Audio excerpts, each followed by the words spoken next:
Parkir online terobosan PD Parkir Makassar Raya kini gagal beroperasi.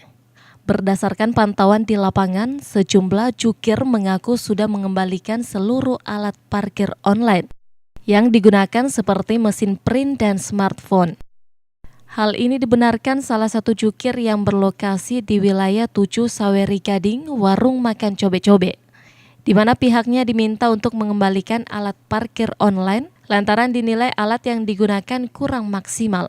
Berdasarkan pengakuan jukir Syafruddin, alat parkir online sudah diserahkan sejak 1 bulan yang lalu. Dan saat ini pihaknya menarik tarif parkir dengan konvensional.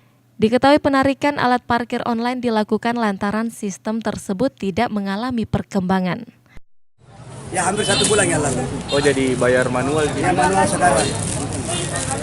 Oh, jadi sudah 1 bulan lebih ditarik itu Pak? Yang Ya HP itu? kalau tidak salah ya 1 bulan lebih. Jadi setelah itu konvensional lagi sekarang? Iya. Sebelumnya setiap jukir online diberikan fasilitas atau alat untuk digunakan yakni HP Samsung J7 dengan harga 3,5 juta. Dilengkapi alat pencetak print yang mengeluarkan struk alat bukti parkir online. Diketahui pihak parkir online akan mengembangkan mesin parkir elektronik di setiap perusahaan maupun kantor SKPD. Namun hal itu masih menunggu hasil uji coba di kantor BPN. Musdalifah Lestari Rauf, Fajar TV dan Fajar Radio melaporkan.